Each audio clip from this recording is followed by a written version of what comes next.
अंकुर मलिक जी। राधे राधे। महाराज जी, किसी अनजान व्यक्ति की मदद करना भी प्रभु की भक्ति करने के बराबर है। अगर उसमें भगवत भावना है तो, नहीं तो पुण्य बनेगा, भक्ति की बराबरी नहीं होगी। समझ रहे?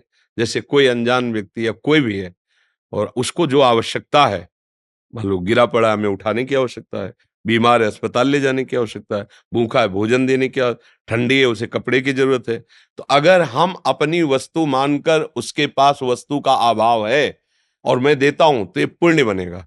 अगर ये हुआ कि इसके अंदर हृदय मंदिर में भगवान बैठे हुए हैं, हमारे पास जो कुछ है वो तो सब भगवान का दिया हुआ, ये भक्ति हो गई, ये भगवान की प्राप्ति का हेतु हो गया और वो तुम्हारा पुण्य बना, उसका तुम्हें फल मिलेगा। 1 रुपया दिया 100 की व्यवस्था हो जाएगी आगे चल करके। समझ पे जी। विनय सिंह जी अमेठी से। राधे राधे। राधे राधे महाराज जी, आपके चरणों में कोटि कोटि प्रणाम। महाराज जी, हमारी माता जी यहाँ से दीक्षा प्राप्त की हुई है, क्या उनका शरीर पूरा होने के बाद जो भी अंतिम क्रियाएं होती हैं उसे हम कर सकते हैं या फिर उसमें कोई बदलाव होगा? नहीं, गृहस्थ धर्म की दीक्षा ली है ना, हाँ, इसलिए जैसे आप करते हो वैसे ही कीजिए। विरक्त होने के बाद फिर वो क्रियाएं रुक जाती हैं, फिर वैराग्य मार्ग से उनका संस्कार होता है।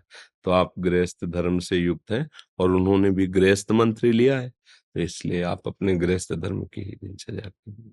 महाराज जी, मन में एक संशय बना रहता है, कृपया समाधान कीजिए। महाराज जी, हम पति पत्नी गले में तुलसी माला धारण करना चाहते हैं, क्या तुलसी माला धारण करने के बाद जो पति पत्नी की क्रियाएं होती हैं उसे हम कर सकते हैं या नहीं? हाँ, दीक्षा लेने के बाद भी हो सकता है। देखो, आज के ही सत्संग में था, गृहस्थ धर्म में उसे मुनि कहा गया। आज के जो सत्संग में था कि जो धर्म पूर्वक धन कमाता है, पति अपने पति से और पति अपने पत्नी से ही धर्म पूर्वक संयोग करता है, अन्य वो व्यभिचार कहा जाता है, वो पाप कहा जाता है। पर पाणी ग्रहण संस्कार किया है तो अपनी पत्नी से पति, पति से पत्नी, ये जो संयोग है धर्म पूर्वक, शास्त्र जिसे, कानून जिसे पास करता है ना, वो हमारे लिए बाधा नहीं पहुंचाएगा। हम जो धर्म कमाते हैं अगर वो पापाचरण से युक्त हुआ, हिंसा से युक्त हुआ, तो हमें दुख देगा, नाना प्रकार की चिंताएं पैदा करेगा। धर्म पूर्वक कमाएं, भगवद अर्पित करते हुए प्रसाद रूप से पाएं, बड़ा सुंदर जीवन होता है। ये जरूर है कि मनमानी आचरण करने से, अधर्म आचरण करने से थोड़ा लगता है कि धन अधिक आ गया, हम थोड़ा संसारिकता रजोगुणित और प्रभाव दिखा सकते हैं, पर वो फिर नष्ट कर देता है। आप आंख खोल करके देखो, आप लोग तो समाचार पढ़ते हैं, आप लोग तो देखते हैं संसार में कितना एक नक्शा अधर्म पूर्वक, फिर मिटिया मेट, दोनों बात देखते हैं ना। या शास्त्र में देख लीजिए, चलत दशानन डोलत अवनी, भयवश लोकपाल डर जाते थे। हालत क्या हुई, लात मारते खोपड़ी में बंदर, जैसे फुटबॉल में ऐसे रावण की खोपड़ियों में लात मारते थे। तब मंदोदरी ऐसे, राम विमुख असहाल तुम्हारा, ये तुम्हारी दुर्दशा हुई ना, ये भगवान से विमुख होने के कारण हुई है। नहीं तो एक समय वो था कि भुजाएं ठोक देता था तो लोकपाल भी कांपते थे। तो मनुष्य जन्म मिला है, माना कि धर्म से चलोगे, नमक रोटी खाओगे, पर आनंदित रहोगे, शांति रहेगी, आपका परिवार उन्नतशील होगा। अधर्माचरण करोगे, माना कि बहुत अच्छा तुम्हारी व्यवस्था हो जाएगी, पर भोगने लायक नहीं रहोगे, अशांति पैदा हो जाएगी। गृहस्थी धर्म में रहता हुआ, धर्म से कमाए हुए धन के द्वारा भगवत भाव से परिवार का पोषण करता हुआ, एक पत्नी व्रत लेता हुआ, अतिथि सेवा की भावना, वो मुनि ही है, वो भगवत प्राप्ति कर लेगा। ऐसा नहीं है कि वो दीक्षा ले लिया, कंठी बांध लिया, तो ऐसा नहीं है। अपने धर्म के अनुसार चले तो वो भगवत प्राप्ति का हेतु ही है जी। सत्यनारायण जी राधा कुंड गोवर्धन से। श्री हरिवंश महाराज जी, आपके चरणों में कोटि कोटि प्रणाम। गुरुदेव भगवान, मुझ जैसा नीच अधम जो संसार के सारे कुकृत्यों में फंसा हुआ था, प्रभु जी जब से आप श्री के दिव्य प्रवचन रूपी अमृत पाया, जीवन धन्य हो गया। हे करुणा में निधान, आपने जो भगवत प्राप्ति का राह दिखाया है महाराज जी, जो उद्देश्य दिखाया है, हम उस पर चल पाए आगे, ऐसा कृपा कीजिए महाराज। हाँ, जब आप गिरिराज जी की शरण में हो तो आप अधम कैसे हो सकते हो? कितना पावन स्थान आपका है। ब्रज 84 कोष भगवान का श्री विग्रह माना गया है। ये 84 कोष भूमि, ये बहुत महामहिमामयी है और आप भगवान के पार्षद ही हैं। गिरिराज की किसी भी जगह कहीं रहे, वो तलहटी ही मानी जाती है। वहां रह रहे, पर ये है कि जैसे रतन मिल जाए हमारे पास हो और हमें पता ना हो तो फिर हम भिखारी बने रहेंगे। अगर हमें पता हो जाए तो हम उसी क्षण धनी हो जाएंगे। पाए रतन चीन्ह्यो नहीं, दीन्ह्यो करते डार, ये माया श्री कृष्ण की मोहे सब संसार। कितना सुंदर सौभाग्य, ब्रज 84 कोस में जन्म होना या वास मिल जाना, ब्रजरज का सेवन करना, ये परम सौभाग्य है। बस यही है कि हम थोड़ा सावधान हो जाएं। अपवित्र आचरण भगवान के समीप रहते हुए भी भगवदानंद नहीं प्राप्त होने देते।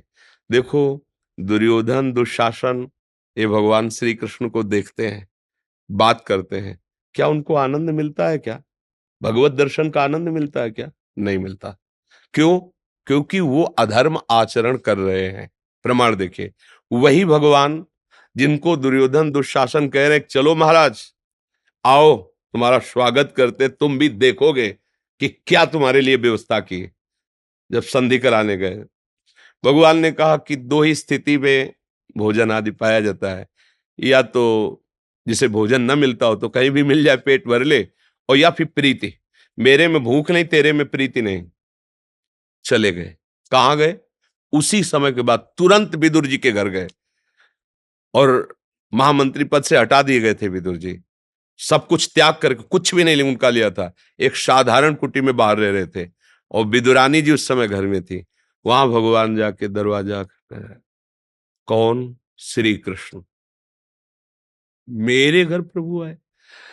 ऐसे बावरी स्थिति, प्रेम की अश्रु चल, वो स्नान कर रही थी, उनको ये भी संभाल नहीं रही कि मैं वस्त्र अपने बदल कर फिर जाऊं। कृष्ण भगवान पीताम्बर से उनके शरीर को ढका, भगवान को ले बस मेरे घर आए प्रभु, मुझ जैसे के घर प्रभु आए। मतलब उनकी स्थिति है। अब भगवान अभी कह के आए हैं कि मेरे में भूख नहीं, तेरे में प्रीति नहीं। यहां कह रहे हैं कि कुछ तो पवाओ, मुझे कुछ तो भूख लगी, कुछ पवाओ। भगवान भी लालायित हो गए ऐसे भक्त के हाथ का पाने के लिए। जी सुधी नहीं, वो केले रखे, केले ला के हमें पवाओ। वो केले ला रहे हैं, गूदा ऐसे फेंक रहे, छिलका डाल, उनको होश ही नहीं है, और भगवान छिलका पा रहे। इतने विदुर जी को पता चला कि श्री भगवान गा रहे हो, तो आनंदित होकर आए। ये जब लीला देखी कि छिलका प्रभु को पवा रही, गूदा फेंक रहे, उनका है बावरी, केला छीन लियो, अब गूदा पवा रहे। तो भगवान जानते हो क्या कहे? विदुर जी वो स्वाद ले आ रहा जो विदुरानी के पवाने देश। वही श्री कृष्ण है जिनसे दुशासन दुर्योधन बात कर रहा है, पर उसका हृदय जल रहा है श्री कृष्ण को देखकर। वही श्री कृष्ण है जिनको विदुरानी सुनने मात्र से कि श्री कृष्ण हूं वो आए, वो कितने परमानंद। बात क्या हुई? दोनों हैं। बात क्या हुई? एक धर्म युक्त आचरण करते हुए भगवान के आश्रित है, एक अधर्म युक्त आचरण करते हुए अभिमान के आश्रित है। यदि हम भगवद आश्रित होकर के और भगवान का चिंतन मनन करें, सत्य आचरण करें, तो भगवान हमसे ज्यादा कुछ नहीं चाहते हैं कि तुम पहाड़ उठा लो, इसी से भगवत प्राप्ति हो जाएगी। अच्छे आचरण करो, गृहस्थ धर्म का भोग करो जैसा आदेश है, और नाम जप करते रहो, और फिर ब्रज में रह रहे हो, प्रश्न ही नहीं है भगवत प्राप्ति में बाधा का। ये तो रज ही इतनी महामहिमामयी है, उठते बैठते गिरिराज जी के प्रांगण में हो, तो बहुत सुंदर। अब आपको निराश नहीं होना चाहिए, आपको तो और उत्साहित हो जाना चाहिए। जी राजकुमारी धाकड़ बरेली से। वल्लभ हरिवंश। महाराज जी आपके चरणों में दंडवत प्रणाम। जय श्री राधे। महाराज जी मैं 7-8 महीने से लगातार हर माह एकादशी के दिन वृंदावन धाम आता हूँ, गोवर्धन जी की परिक्रमा एवं बिहारी जी के दर्शन करता हूँ। इसी क्रम में फेसबुक के माध्यम से आपके सत्संग एवं वार्तालाप सुनता हूँ। कल ही मुझे आपके साक्षात दर्शन करने, सत्संग सुनने का सौभाग्य प्राप्त हुआ। आपके सत्संग सुनने से मेरी रुचि भी राधा नाम में बढ़ गई है। महाराज जी मुझे समझ नहीं आ रहा कि प्रभु की बार बार बुलाना और मेरा आना इस पापी पर इतनी कृपा कैसे हो गई महाराज जी, क्योंकि आपके सत्संग में सुना है कि प्रभु की कृपा के बिना धाम आए नहीं जा सकता। हाँ, श्री राधिका कृपा बिन सबके मनन। तो इसमें श्री जी का प्यार है, दुलार है उनका। हमारा कोई कर्म नहीं है कि हम वृंदावन लायक हों, ये उनका प्यार है। हम अपने ऊपर से भी कहते हैं कि हमें तो केवल श्री जी की कृपा दिखाई दी है, कोई तपस्या साधना मतलब आप लोग तो गृहस्थ हैं, आते जाते हैं, अपना तो बचपन से भगवत मार्ग रहा, तो हम अपने को अयोग्य समझते हैं कि हम इस धाम में रहने लायक नहीं हैं, जहाँ ऐसे परमहंस महापुरुष जो प्रिया प्रीतम के प्रेम में निमग्न हैं, जहाँ बड़े बड़े महापुरुषों ने श्री जी को दुलार किया, वहाँ अपने जैसे शरीराभिमानी, सम्मान प्रिय, नाना प्रकार की वासनाओं वाले कैसे श्री धाम वृंदावन के अधिकारी। तो इसमें लगता है मेरी किशोरी जी बहुत कृपालु हैं। हमारी स्वामिनी जी का सहज स्वभाव पर्यो, नवल किशोरी जी को मृदुता, दयालुता, कृपालुता की राशि है। ने कहूँ न रिस, कहूँ भूली हूँ न होत सके, रहत प्रसन्न सदा हे मुखा से। ऐसी सुकुमारी प्यारे लाल जू की प्राण प्यारी, धन्य धन्य धन्य ते जिनके उपास। अब श्री जी की कृपा क्यों और कैसे, वो अकारण कृपालु है, न जाने कौन से गुण पर दयानिधि रीझ जाते हैं, ये उन्हीं की कृपा है। अपने कभी गुणों की तरफ देखे ना, अपने में जो गुण हैं उनकी कृपा बल से हैं, तो फिर हमारा जीवन उनकी कृपा से उनके तक पहुंच जाएगा। अपनी साधना का बल नहीं, उनकी कृपा का बल। तो हमें तो हर पल उनकी कृपा ही दिखाई दे रही है, एक एक कदम में उनकी कृपा संभाल रही, उनकी कृपा आगे बढ़ा रही। तो आपके ऊपर भी तो वही कृपा है, हम सब हैं तो उन्हीं के ही, उन्हीं के तो अंश है ना। हम माने या ना माने, पिता तो पिता ही होता है ना, तो जगत पिता भगवान है ना, तो हम सब हैं तो उन्हीं के बच्चे। भूल से खेलने में लगे हैं, नहीं जान पा रहे, नहीं लौट पा रहे, पर उनकी नजर तो है ना कि मेरा बच्चा है, वही नजर घसीट लेते हैं। और अगर हम कहीं उधर देख लें कि मेरे प्रभु हैं, तो अभी निहाल हो जाएंगे, प्रेम में डूब जाएंगे। ये उनकी करुणा नजर है, कृपा नजर है। अंजलि अजीत सिंह जी ग्वालियर से। राधा वल्लभ से होगा। महाराज जी आपके चरणों में कोटि कोटि नमन। महाराज जी मैं नाम स्मरण तो करती हूँ और सत्संग प्रवचन भी सुनती हूँ महाराज जी, इसके बावजूद भी कभी कभी घरेलू कार्यों से या रिश्तेदारों के पिछले और वर्तमान व्यवहार से मेरा मन बहुत आक्रोशित हो जाता है और फिर मुझे अपने आप पर भी गुस्सा आता है। मैं अपने भगवत मार्ग पर सही नहीं चल पा रही। नहीं, इसमें देखना है कि गुस्सा आना हो सकता है, दुख आना भी हो सकता है, हमें सहना पड़ेगा। सहत सहत बाढ़े भगत, जब परमार्थ पे चल रहे हो तो ये सहना से। मन में गुस्सा आ जाना कोई बात नहीं, पर जवान पे आके और उसकी क्रिया कर देना आप गलत हो जाएगा।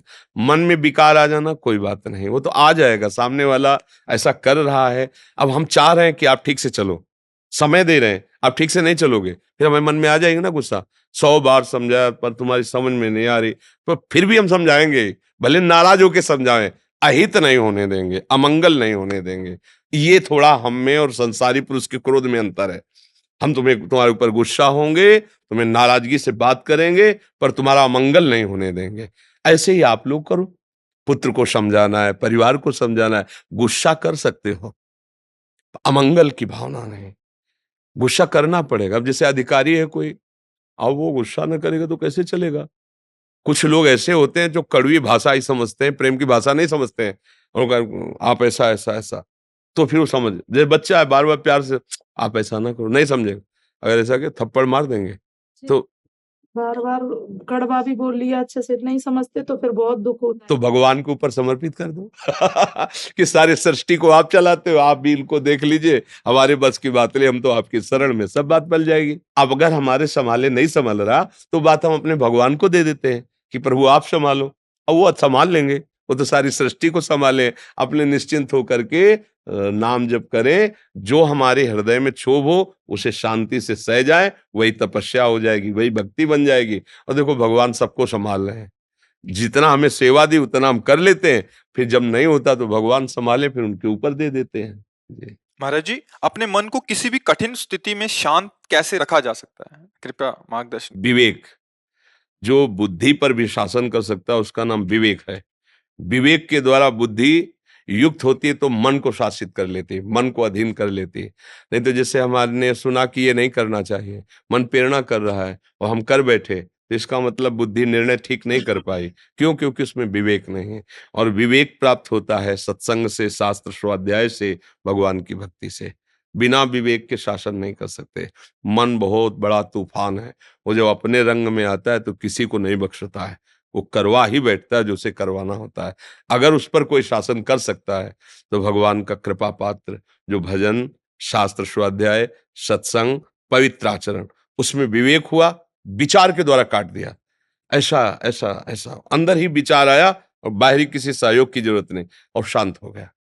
अगर विवेक नहीं है तो फिर सीधा आक्रमण मन का होता है, और मन जो जलन पैदा करता है उसको सह पाना बहुत कठिन होता है। बाहर का आप डंडा बर्दाश्त कर सकते हैं, मन का डंडा नहीं। वो जब मारता है तो बड़े बड़े बलवानों को व्याकुल कर देता है, और मन को जो दबा सके उसका नाम विवेक है, बुद्धि नहीं। विवेकवती बुद्धि मन को शासन में ले लेती है। अभी अपने लोगों की दुर्दशा है, विषय ने इंद्री को वश में कर रखा है, इंद्री ने मन को वश में कर रखा है, मन ने बुद्धि को वश में कर रखा है, जो चाहता वो सब करवा रहा है। और इसका उल्टा होना चाहिए, बुद्धि मन को वश में रखे, मन इंद्रियों को वश में रखे, इंद्रियां विषयों से विरक्त हों। अब हम ऐसा कोई दृश्य देखा, कोई भोग देखा, मतवाले हो गए, तो हमारा पूरा सिस्टम उल्टा है, नष्ट होने वाले मार्ग में जा रहा है। अब अध्यात्म का अगर ज्ञान हो, अध्यात्म से, तो इसको उल्टा करना है। और है ऐसा ही कि बुद्धि शासित मन, मन शासित इंद्रियां, और इंद्रियां निर्विषय, तब वो आनंद का अनुभव होता है। अभी बिल्कुल उल्टा है, छोटा छोटा विषय इंद्रियों को अधीन किए, मना खष्टान इंद्रियाणी प्रकृति स्थानी कर सती, ये प्रकृति हमारे मन को अधीन किए हुए, जो चाहता है वो मन हमसे करवा लेता है। इसलिए हमारी दुर्दशा हो रही है। कठिन से कठिन परिस्थिति में भी जो संभाल कर सकता है वो है विवेक, वो है विचार, वो है भजन, वो सत्शास्त्र स्वाध्याय, पवित्र आचरण। अब इनकी तरफ हम लोगों का ध्यान नहीं। जो मन आया सो खा लिया, जो मन आया सो पी लिया, जो मन आया सो भोग लिया, जैसा मन आया वैसा कर लिया, लक्ष्य केवल धन, चाहे जैसे मिले, तो फिर वो बात अलग हो गई। इसलिए समझ में नहीं आता और मन जैसा चाहता वैसा करवा लेता है।